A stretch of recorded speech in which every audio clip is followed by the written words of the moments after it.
Fistful of Lead. With magic! Now I know what you're thinking. Sure, we've had a good time with some medieval war games, and we've added a little bit of magic and monsters, but how does it work for dungeon crawls? I don't know. Let's find out together. The first thing we have to do is put together our party of dungeon delvers, and that means we are going to go to the bullpen and we are going to bring out a longtime favorite. We haven't seen him in quite a few episodes. It's good old Carletto. Yeah, you remember him. Last time we saw him, he was playing a bunch of Song of Blades and Heroes. This time around, we're going to give him 2 meat shields. We're going to add a little bit of representation. Yeah, gotta have one of the shotties in there, and then we'll throw in a nice full battle-suited armor. And since we're going into the dungeon, we need somebody carrying a torch, and that means this feller, good old tank. And then we'll throw in a ranger, a guy with a bow. Yeah, we're going full human-centric. We like humans here. This guy would make an effective elf, but we have elves in blue if we want. And then just to mix things up a little bit, we're going to throw in a friendly little doggo companion. So let's take a look at how to build these guys using... what game are we playing here again? Fistful of Lead. As usual, Fistful of Lead, we've got 5 characters. I don't know how far we're going to get into this dungeon delve, but that's what we have this nice white parchment as our base for. We're going to draw our dungeon directly on this. But let's not get too far ahead of ourselves. Starting with our miniatures is going to help us decide what kind of characters we've got. And in this case, since we're not using the generic, most of the rules we're familiar with from Might and Melee. But because we're doing a dungeon delve, much more of a solo RPG style, guidance is provided for character classes. Our leader is going to be Carletto. He's the most experienced of these guys. So let's take a look at what a spellcaster requirement is here. Spellcasters were covered at length in the previous book.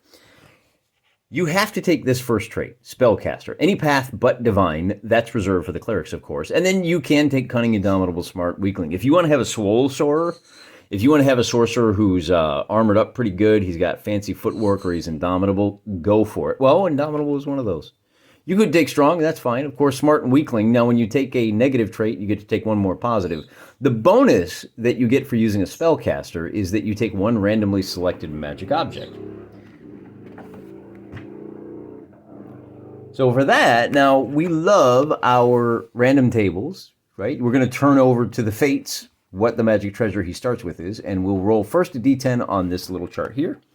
On a result of a 4... Oh, we're going to have fun with the Zoom today, baby. He's going to start with an amulet. How appropriate. And then we'll roll again, and with a result of a 9, we check the amulet chart, and that is the shield. On the amulet chart, a 9 is going to be an amulet of iron. What does an amulet of iron do, I hear you say?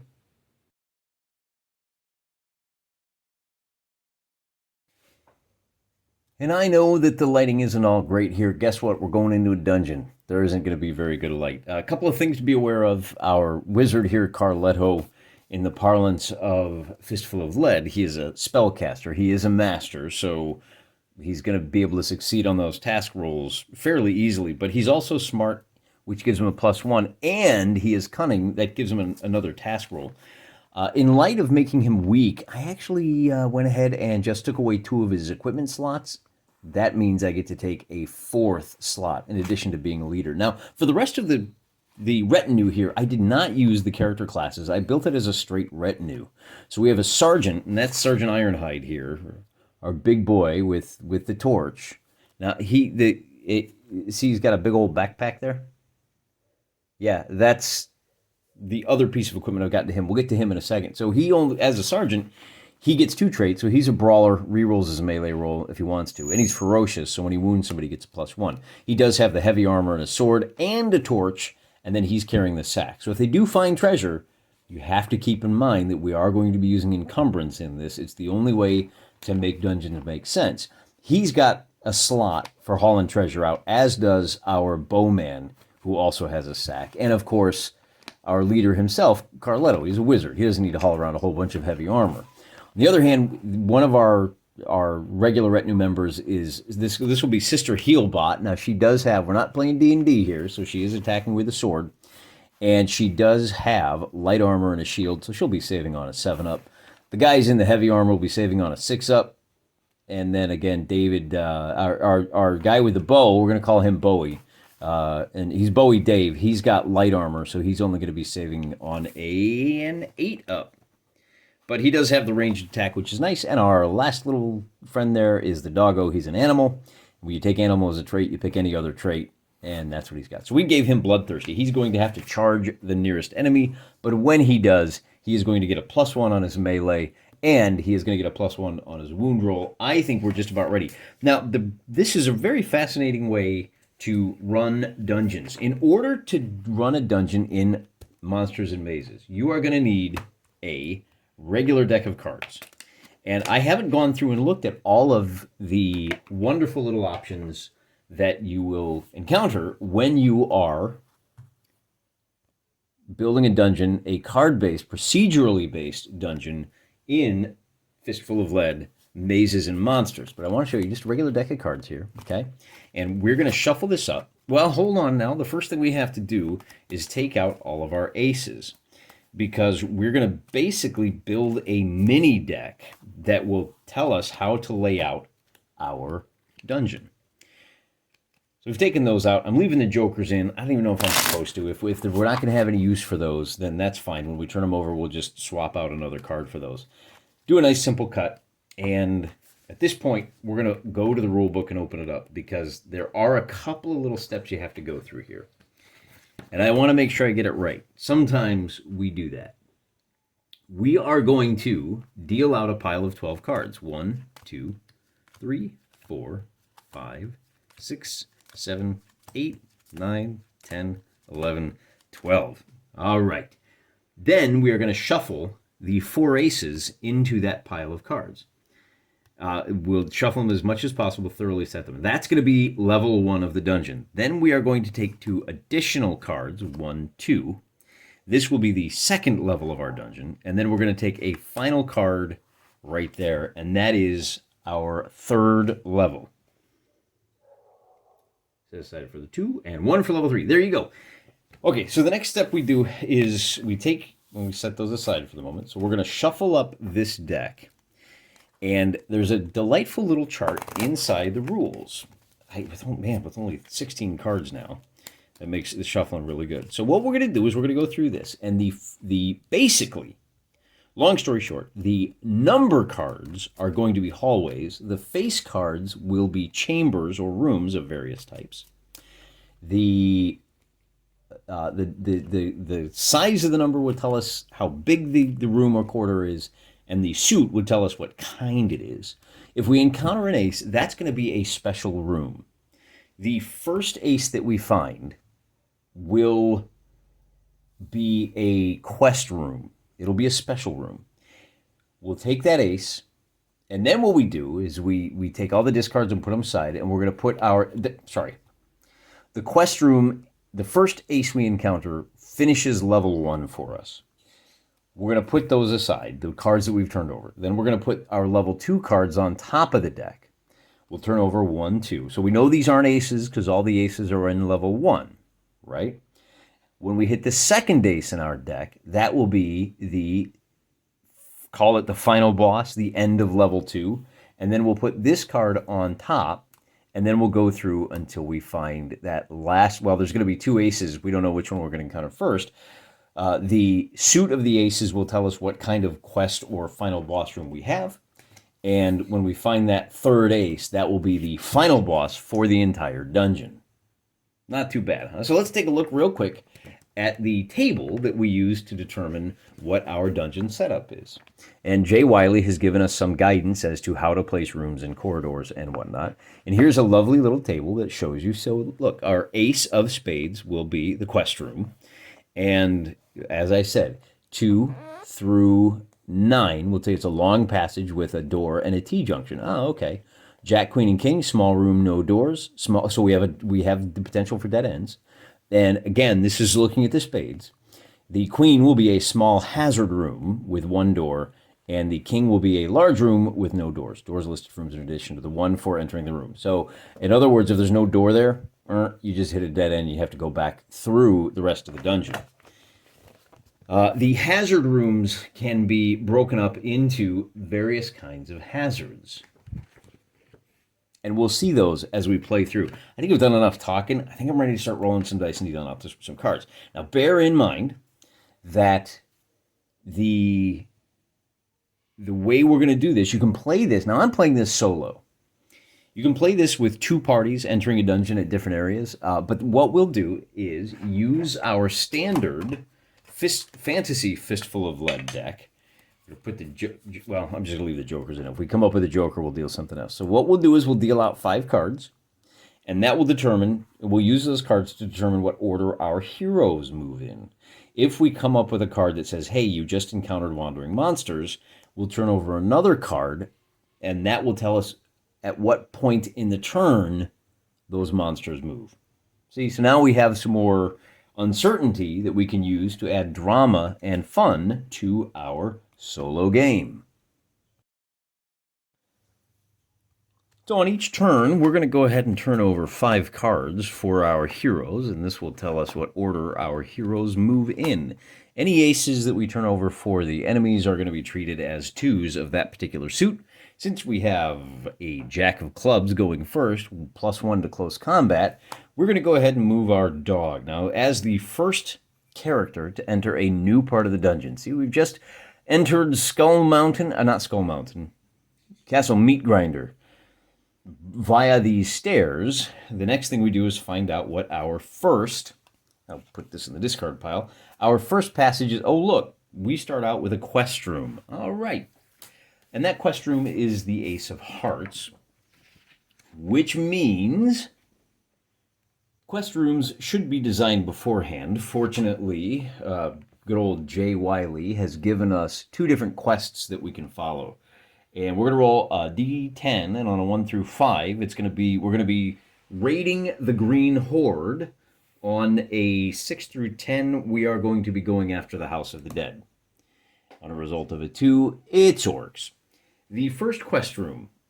The dungeon is the fortress of a great orc war leader. Your pirate party has been hired by a local monarch to assassinate the warlord before the warlord's army attacks. So I guess we snuck in through a back way.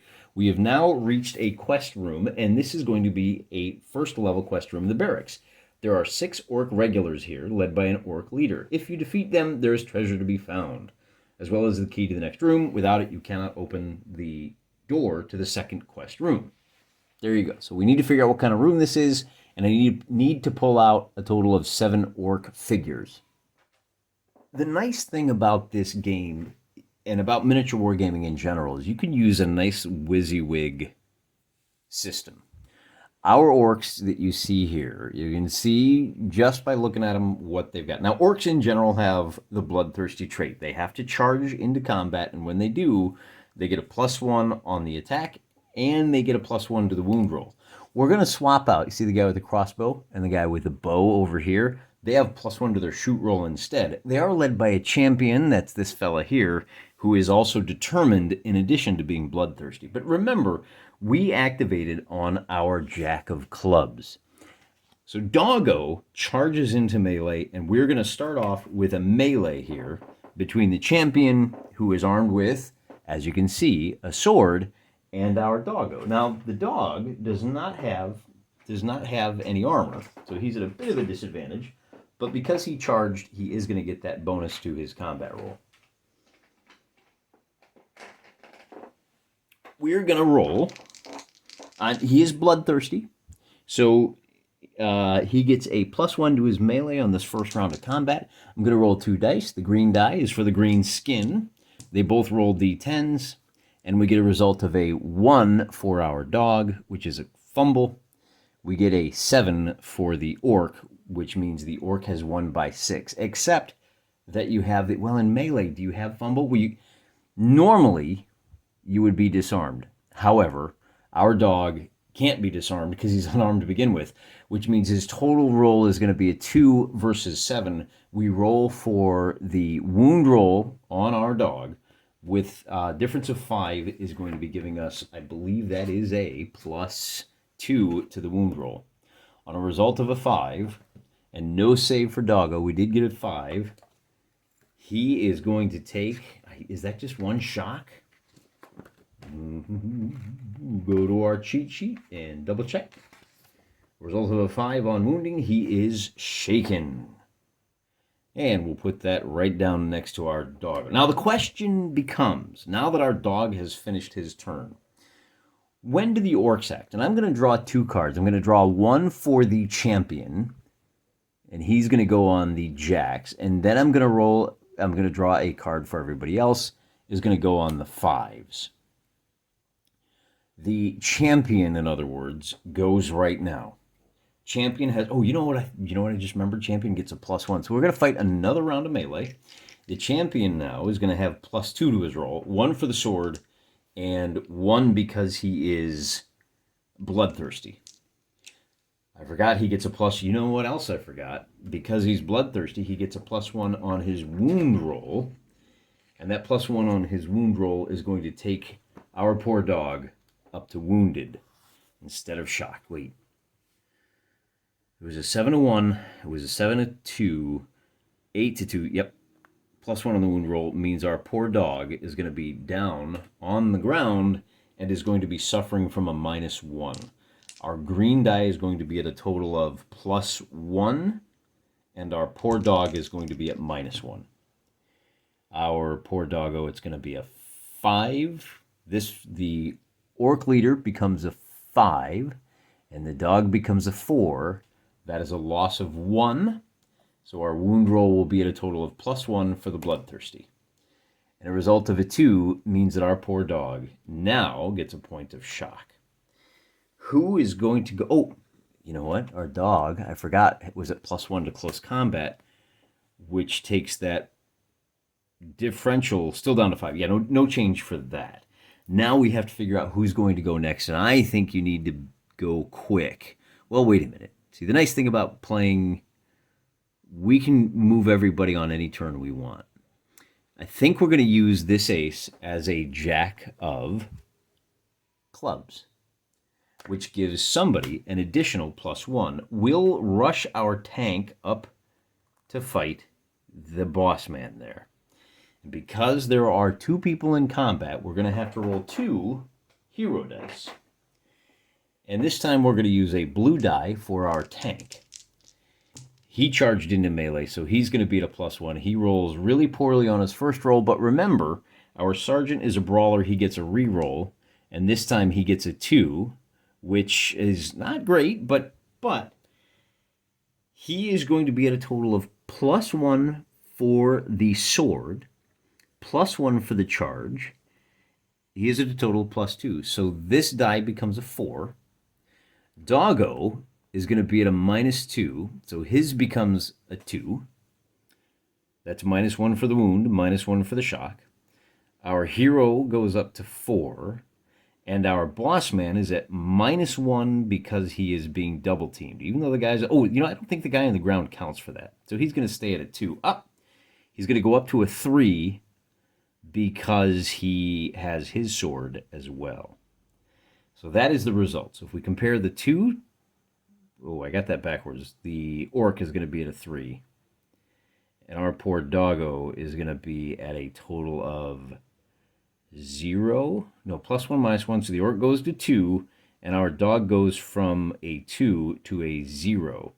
So the dog is at a differential of 2. He's going to have to take a wound roll, and a result of 2 adds another shock.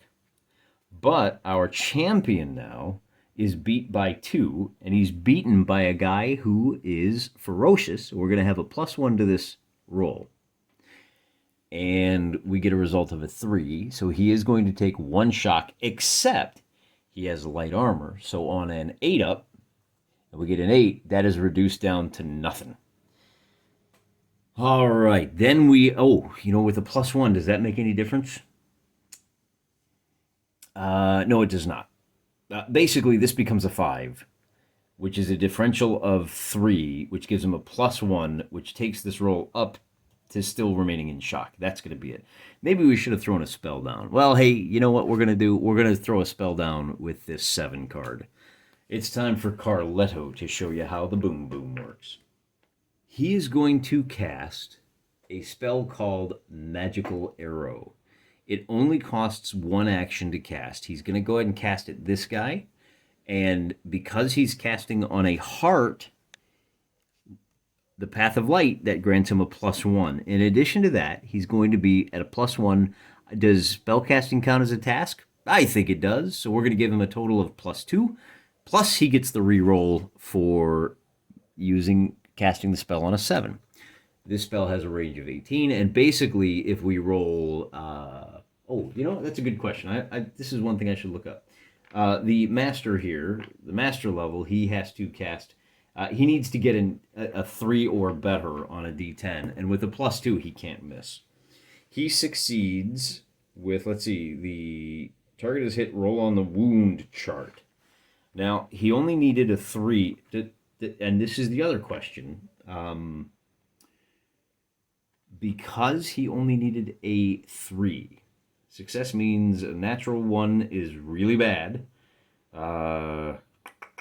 It's a backfire roll on the wound chart. But he rolled a 9. It means the spell takes effect based on subscription. Now, it doesn't say here, but I kind of think that the caster must have line of sight, ignores cover, roll on the wound chart, armor rolls apply.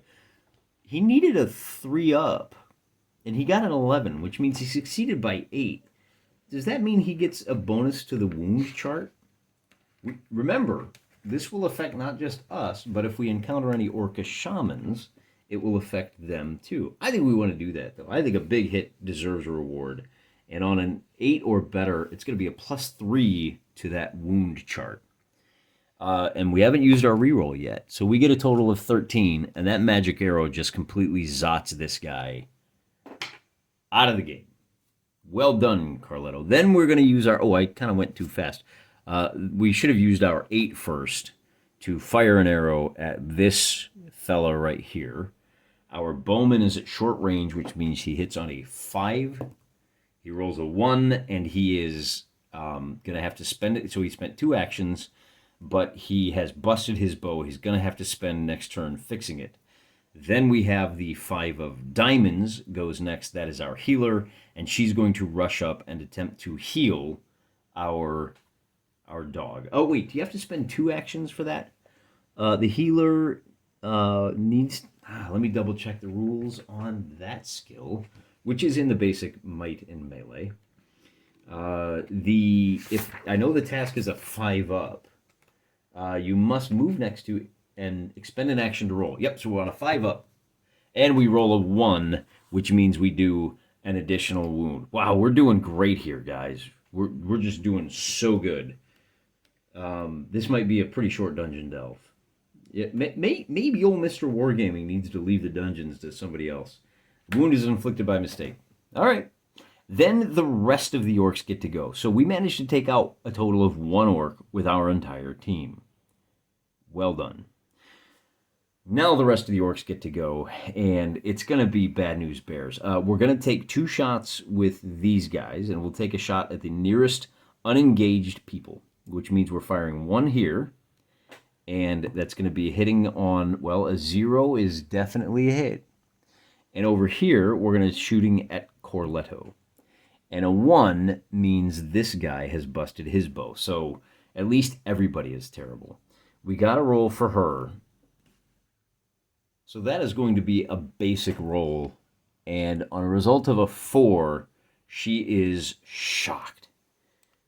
Hey, there's a thing that happens when you get wounded or shocked. I think you have to run away. When you earn shaken, they'll need to recover. If the result was due to close combat, the winner has the option of staying in combat, trading play. The guy that won those combats was cool with it. The one thing that we could have done, right, when you win a melee, you can swap places, or you can push a guy back, or you can just stay where you're at. We're going to stay where we're at because we're kind of blocking the rest of these orcs out. But there is, when a figure is dropped, they fall over. If the result came from being shot at. Oh, except she's wearing light armor. That's what I forgot.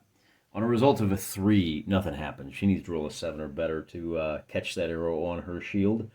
If the result came from being shot at and was in cover, they stay in cover. If in the open, they immediately move towards the nearest cover. Cannot take them. So she backs off. She says, I'm going, that's about as far away as she can get. Now we really are done. No, we're not done with the turn. We've got some big attacks to go. Remember, our leader has already gone. We're going to be able to bring this guy over, and he's going to fight our hero one-on-one. And he's got the big axe, as you can see. He's got a two-handed axe. And he rolls a total of 10. Our hero rolls an 18. But our hero gets to re-roll. And he actually gets a 9, which might have saved him. So our hero winds up with a total skill of 10 because of the sword. So this blue die blips up to a 10. And then our 10, what does a two-handed axe do? Oh, and the other thing is our bowman, I forgot. He uses a D12. He is we went all in on the bow. But it's too late for that now. The two-handed axe does +1 to the wound roll. Okay, remember that.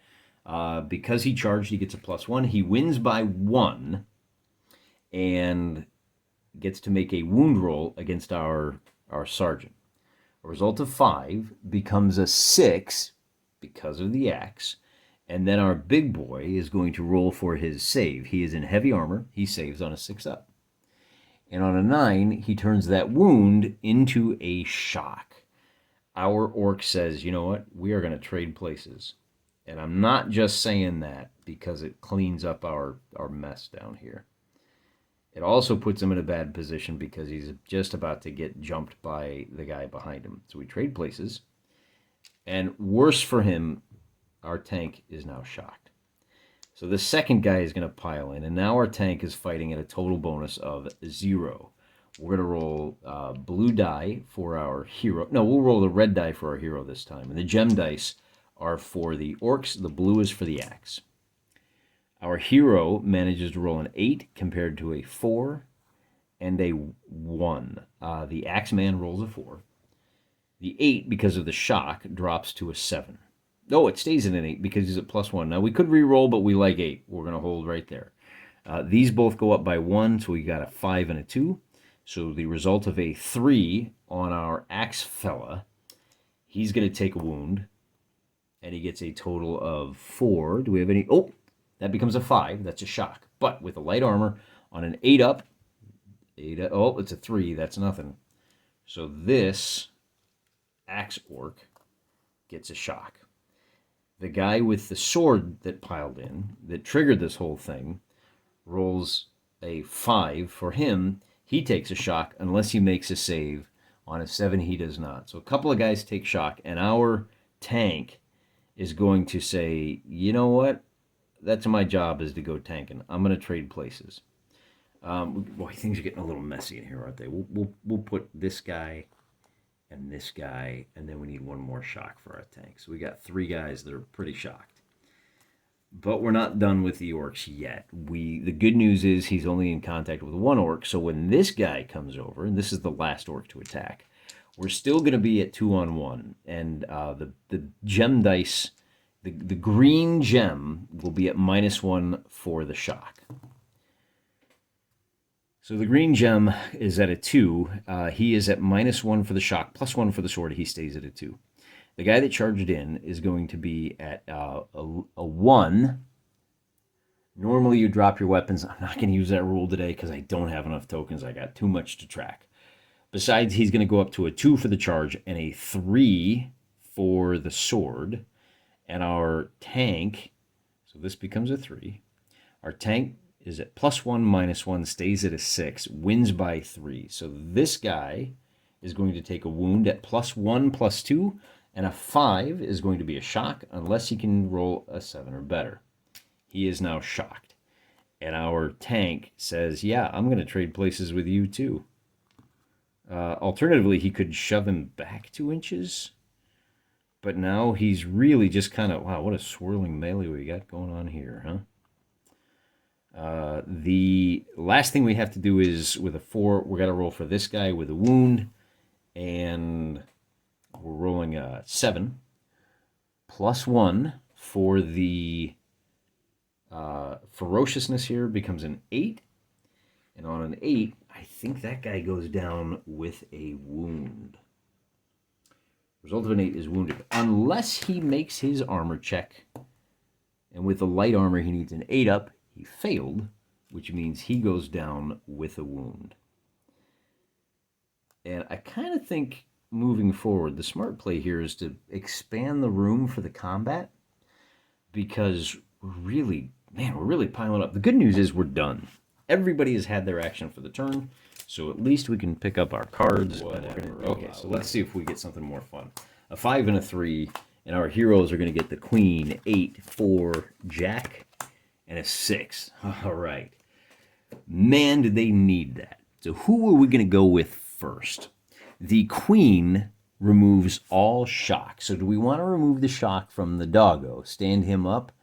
He's badly wounded. And he doesn't have anybody nearby. I'm sorry, dog. I'm sorry, Mr. Pup. But we're going to remove shock from this guy because he has got to start sweeping through and clearing some of these guys out. Now what we have here is not a fair fight. Red die for the hero. Sorry about that. Our hero rolled a 1, and our big boy rolled an 8, and our hero is going to use his reroll. He gets a 16. The 6 becomes a 7, and the orc's 8 becomes a 7 as well. He goes up. No, it does not. Let's see what we got here. We got the brawler. We did our reroll. He's +1 because of the sword. And I think that's it. Yep. So our sergeant loses by 1, has to make a wound check. He gets a 5, but on a 6 up, it becomes nothing. He rolls a 0 for his save. He manages to do nothing, but at least he didn't take it on the chin this time. Then we can use our... who do we want to use our Jack for? Our Jack of Diamonds will be... We're going to save our... Let's do +1 to close combat. Should we bring our girly girl in? Yeah, okay. Yeah, I got it. So because she has the shock, she has to try to... Unfortunately, we're going to have to burn... Who do we want for... Oh, I know what it is. This Jack has to be for our dog. And he's going to have to make a recovery roll. Anytime you start the turn locked in combat, you use both of your actions. This is really all he can do. I wish we could do better than that, but that's all we got for you, buddy. He's going to make his recovery roll, and on a 0, I think he makes it. First, you subtract 1 for each wound and shaken marker. So that 10 becomes a 6, which is model may stand. Oh, I think that's it. I think he just stands up. I don't think he loses any wounds. He's done. Now, he is still locked in combat. Right, I did that wrong. Because he's in close combat, he has to first fight the enemy's champion. Our dog rolls a 3. Our champion rolls a 5. And so our dog, who is still down, now has to roll on the wound chart.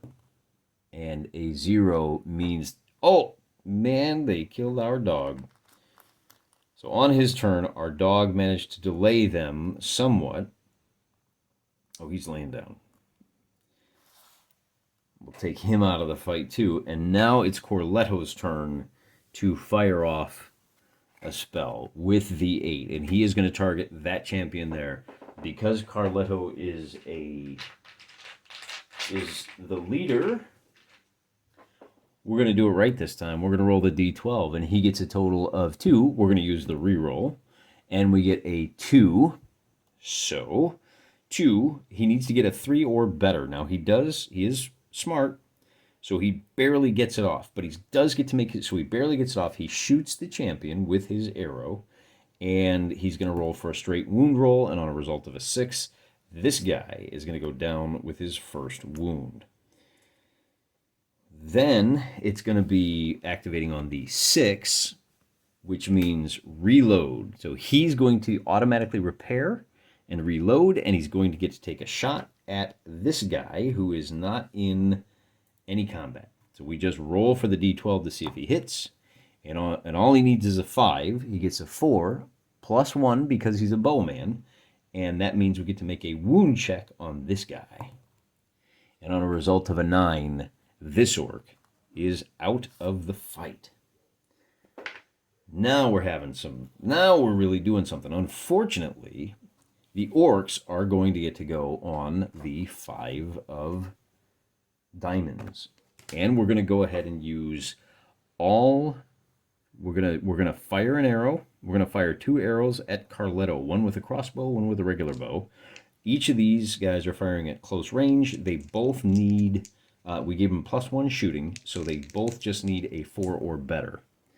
We get a 6 and a 7, which means we get to make 2 wound checks, and we get a 1, which is a shock, and we get a 6, which is a wound. Now, Carletto does not have any, he doesn't have any armor, so he doesn't get to make any save. He just immediately goes down with a wound, and that means oh boy.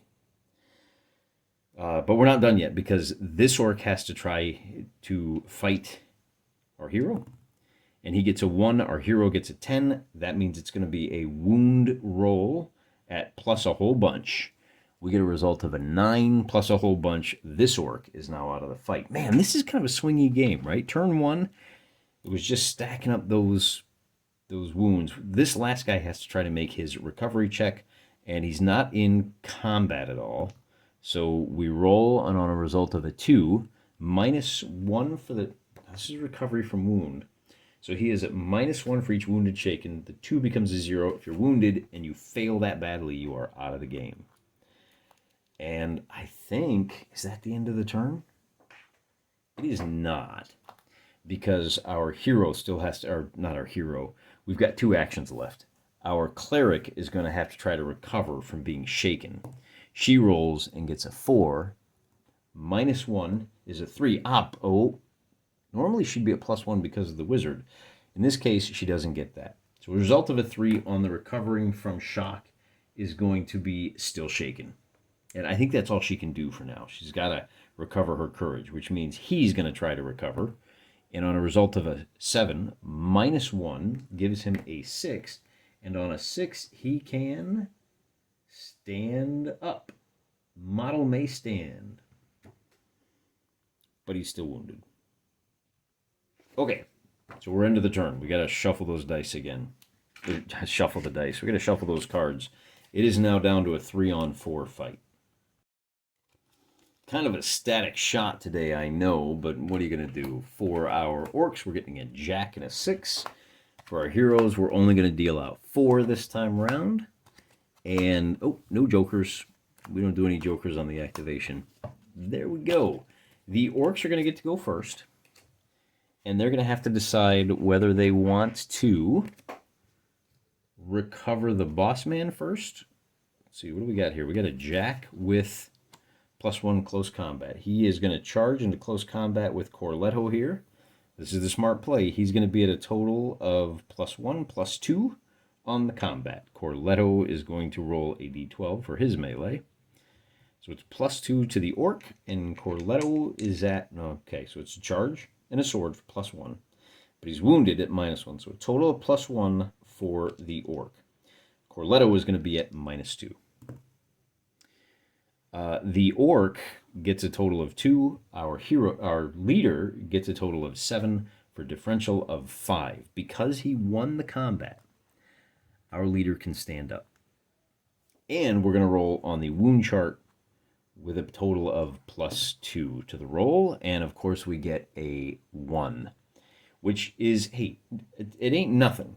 We're going to shock this guy, and we're going to be able to push him back a little ways, which is definitely something. So that is it for our orc. Now we are going to get to go with the 8. We're going to have a +1 to this spell. We're going to shoot him with our magic bolt. Straight roll of 11. +1 because we used a heart to activate. +1 because of the because we're smart.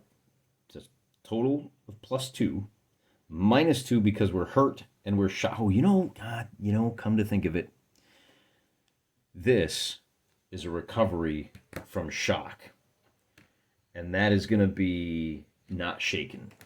All he managed to do this time is remove the shock. Well, I mean, not all. That's not nothing. That's something, right? We'll take it. And then it's going to go to the reroll 1 die on the 7.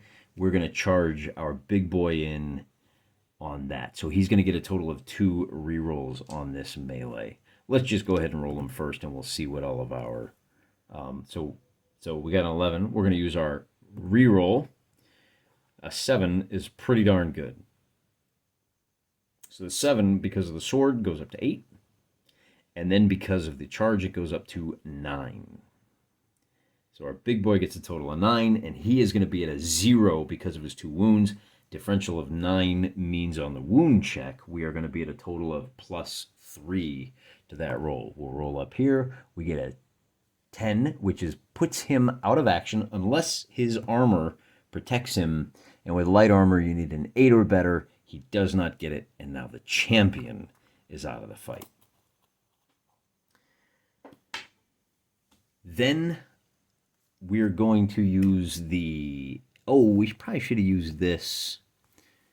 We're going to use this as a 7 of whatever. It doesn't matter. We're going to use it as a 7. Our bowman is shooting at this crossbow guy. He rolls the d12. He gets a total bonus of... because it's a 7, he can re-roll, but we'll keep it.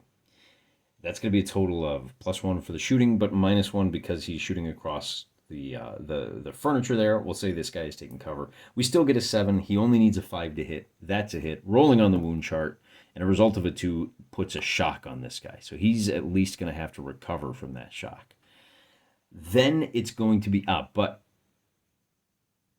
And then reload. Because he didn't aim, he just fired and reloaded. So he's... Oh, sorry about that. So he is ready to fire. Hey, it's not such a static shot anymore, is it? Then we got the 6, which is reload repair. We don't have either guy that needs to reload repair. We'll just go ahead and fire the 2 arrows at the most immediate threat. That this time... Oh, well, first he has to roll for recovery. Are you still shocked? And with a result of a 9, the shock goes away. But that's all he can do. And then this guy's going to fire an arrow here.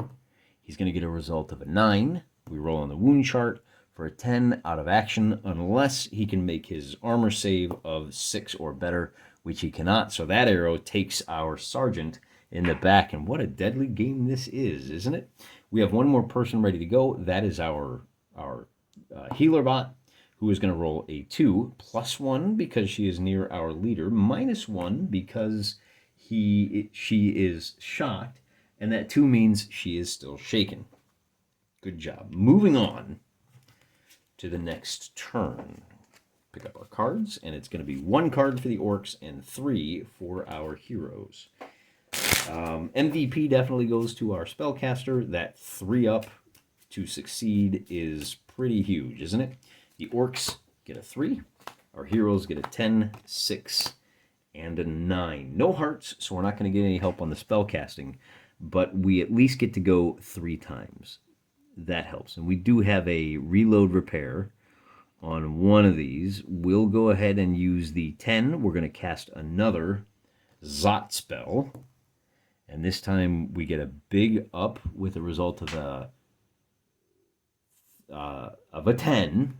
+1 for the smart, -1 for the wound. 10. Hits him. Rolling on the wound chart. Rolling big. We get the big 6. Let me move this club out of the way so I don't forget. That 6 will put this guy down with a wound. Then we're going to roll for the 9. We're going to try and take this guy out with this guy. He is going to aim this time around. He only needs a 6 or better.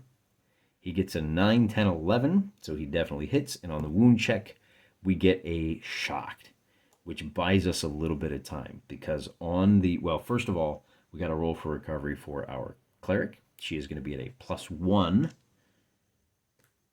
on this recovery check, and a result of a 5 when you're trying to recover from shock is still shaken. All right, then we've got the orc is going to roll to see if he is shaken, and on a 2 he is still shaken. This guy is going to try to stand up, and on a result of a 6, I think he stands up. On a result of a 6, the model may stand. That is all he can do this turn, though. So pick up our cards. We'll do a little shuffling. And as usual, I'm just going to edit this out. Well, not as usual. Sometimes I do this, sometimes I don't. But kind of an interesting game, huh? It's kind of a fight in a phone booth for our heroes. The orcs are going to act on a queen and heal a wound. That's not good for our heroes. King, 9, and a queen of clubs, which doesn't have any kind of special abilities to it. Not only that, but the hearts gets to go first. So the Carletto is going to cast his spell once again. We're going to try to knock this guy out of the fight before he can use the queen to heal the wound. With the result of a 7, remember he needs a 3 to succeed. He gets a total of 7. He succeeds by 4. Rolling on the wound check, he gets a 10. That means this guy is out of the fight. So the queen's not going to do him any good. This guy gets to go, well, yeah, does he? Yeah, so the king is gone, and now this guy gets to make his recovery check on a d10. He gets a result of a 7, which means he has recovered, but that's all he can do this turn.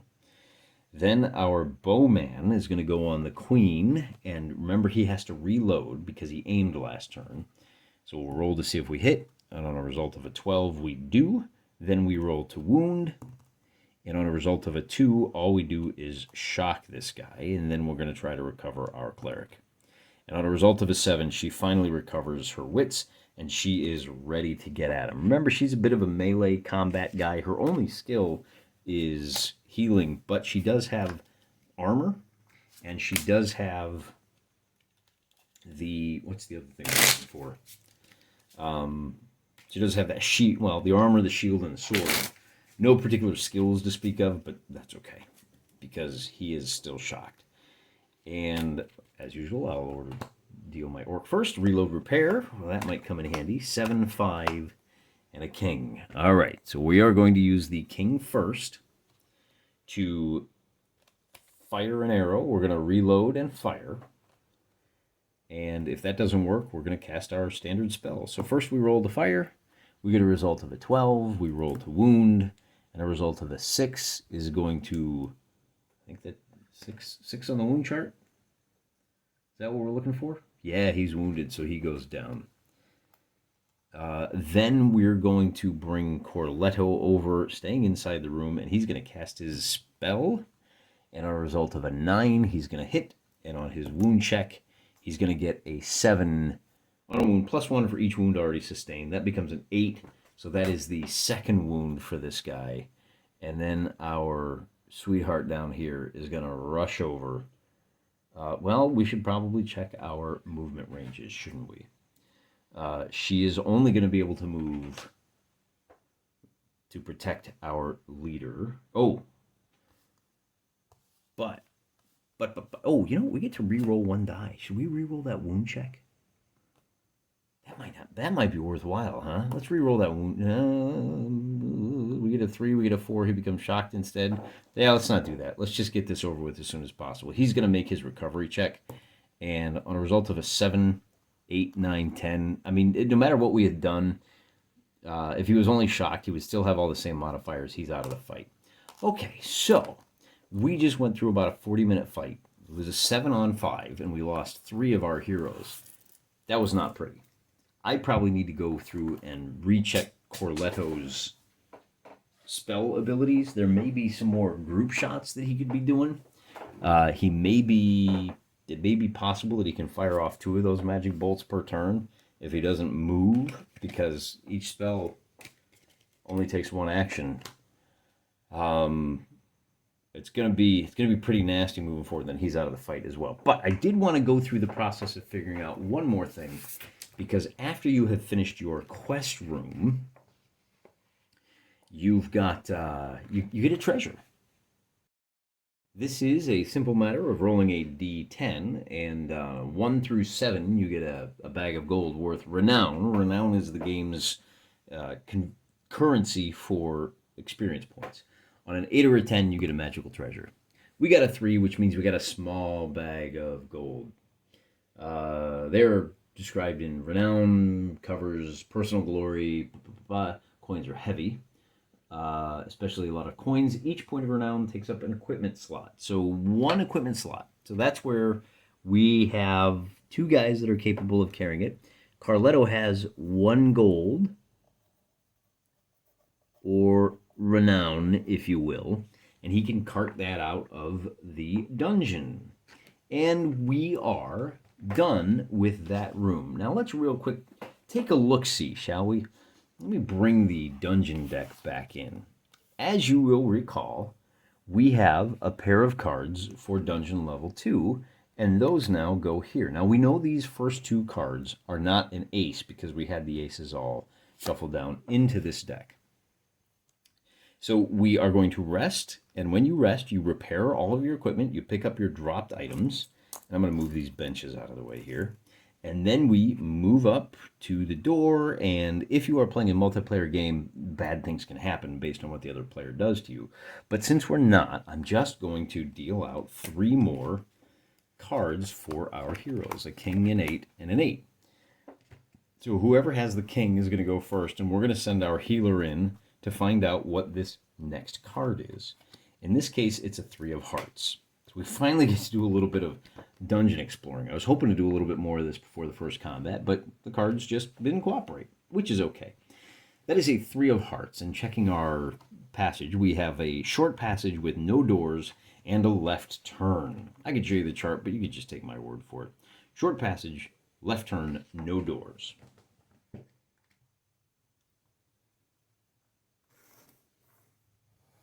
I'm going to edit out a little bit of wandering around. We wound up coming up with a passage and another passage and another passage. And you can see that over here. We had a T-junction, and then we had another T-junction with a door that led to another T-junction down that way. And finally we said, all right, fine, we're going to go here. The last card that we turned over was an ace. So this next door is going to be the next quest room. And that quest room is quest room number 2. We're going to pause it here. We're going to pick it up next week with the fight over the Green Horde. Is going to be the second level. To enter this room, you must have the key from the first quest room above. Yeah, we did. The party finds a table covered with maps and plans for the upcoming attack. If the party can make it out with the plans, they're worth 5 renown. However, it might be tough to grab the plans. The room is guarded by...